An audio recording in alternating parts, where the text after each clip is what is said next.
Hey everybody, I just wanted to highlight a quick backup safety strat that I've made just in case you mess up the hopper manipulation on 3-1.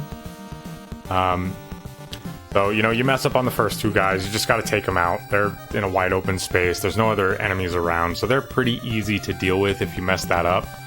But then you get to here, and these last two hoppers can be a menace, especially if you get caught in between them and you have the two mine carts, and you're just getting hit left and right.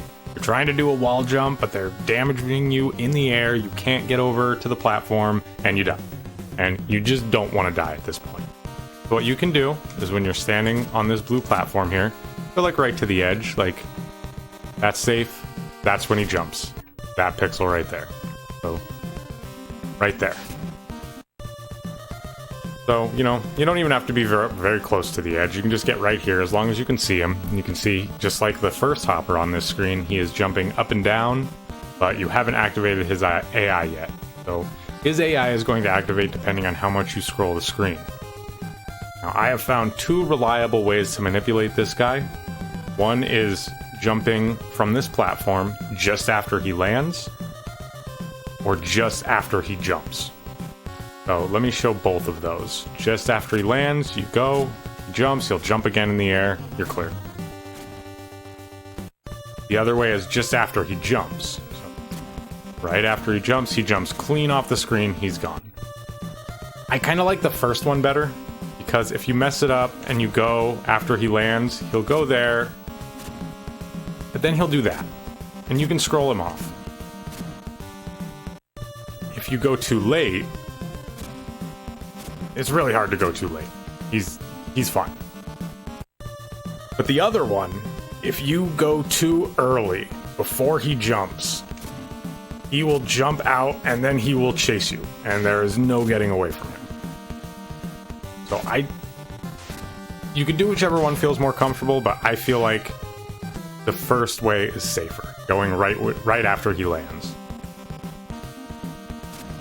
And then if you go too late when he jumps, he'll jump again, and he'll jump over, and you get rid of him, but then these two mine carts are staggered.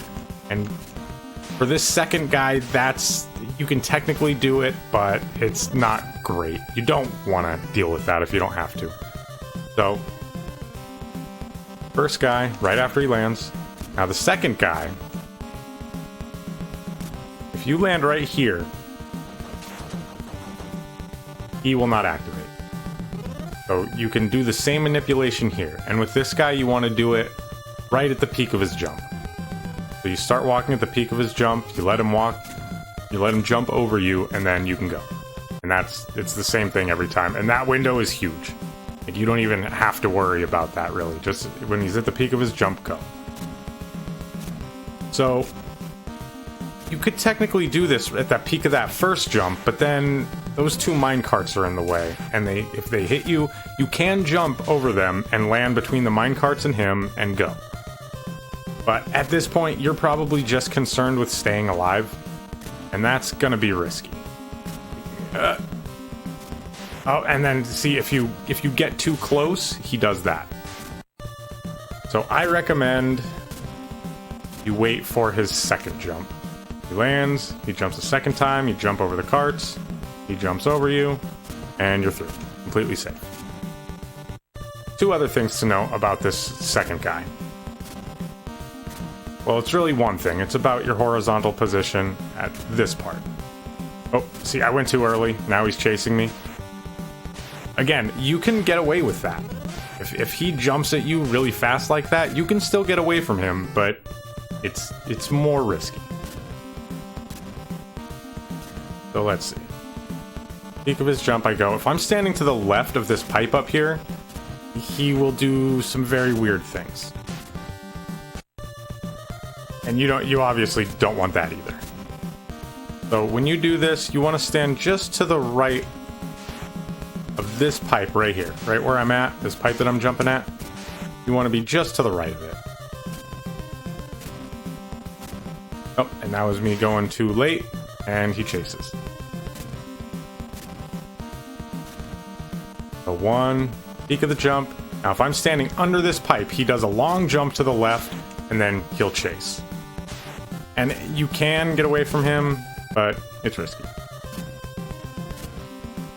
If you stand too close, he'll do a small jump and he'll tag you. So you want to stand like right about here. It's not that tight of a window.